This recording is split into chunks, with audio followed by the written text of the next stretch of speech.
Improving the survival chances of newborns, children, and mothers is an urgent global challenge. In Nigeria, it is a major concern and contributes about 13% of the global under-5 mortalities. Now, child survival encompasses a whole lot of things. One is, it actually even starts from before the child is born. How many antenatal care services did the mother go to? And as soon as the child is born, the next thing you'll be talking about is the child introduced to the first responsibility of the mother, which is introduction to the breast milk. The colostrum, it was administered immediately. Then you talk about exclusive breastfeeding for the first 6 months of life. From there, you now move on. While that is happening, you are now beginning to think about other things. And so many other things start, like when it gets to the time the child has to now be introduced to other infant feeding options. What is the level of hygiene? What kind of water? How clean is the water? How clean is the environment? What about the vaccines, different antigens that the child has to take? So you begin to see that all these begin to form some of those subs that fit into what makes a child survive.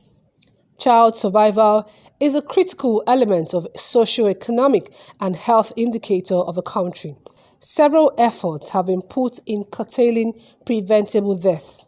Mohammed Okorie is a social policy manager with UNICEF. He tells us workable strategies that will aid child survival, especially in a city like Lagos. If you come to a state like Lagos, the first question you ask is, what are the policies you have on ground? What policies and programs? And the fundamental aspect of it is, whatever you do, is it in the best interest of the child? Because that's the most paramount. If everything you do is in the best interest of the child, then you begin to now see partners, because even part of the SDGs is partnership, because you can't do it alone as government. Individuals have to come in, parents have to come in, communities have to come in, and we all play roles. You also see that everybody is involved.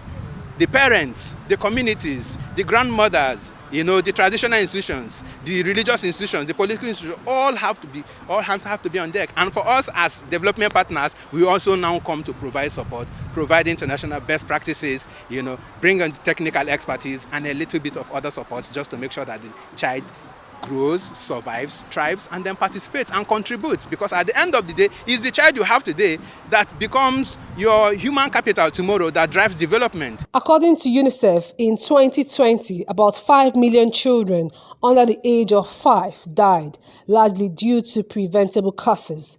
To reduce such alarming number, certain measures should be put in place. Every child has a right. It's not a privilege, actually. It's a right. And we must reach every child wherever they are, in whatever conditions they are. And that is why UNICEF, as well as others, continue to work even in the world hardest situations, in emergencies, in the front lines, to ensure that those children live, survive, and thrive, because children will still have to contribute. So for Lagos here, Lagos has got it right in so many areas, but then we begin to look at where are those children who are really not reached. How do we reach them? Because here you'll be surprised that there are still children in Lagos that has never taken even one dose of immunization. So we must reach all those children. Then there are policies. Right now, Lagos State government is developing its Lagos State Development Plan, which is going to cover 2022 to 2052. You understand? So with that, we have to also ensure that Lagos, the mega city, is a city that is fit for children.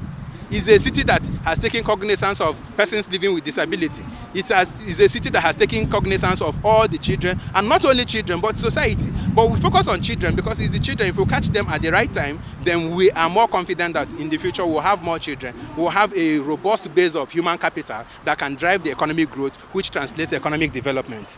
Child survival is an important factor in ending poverty, stabilizing the economy, and securing the future of a nation.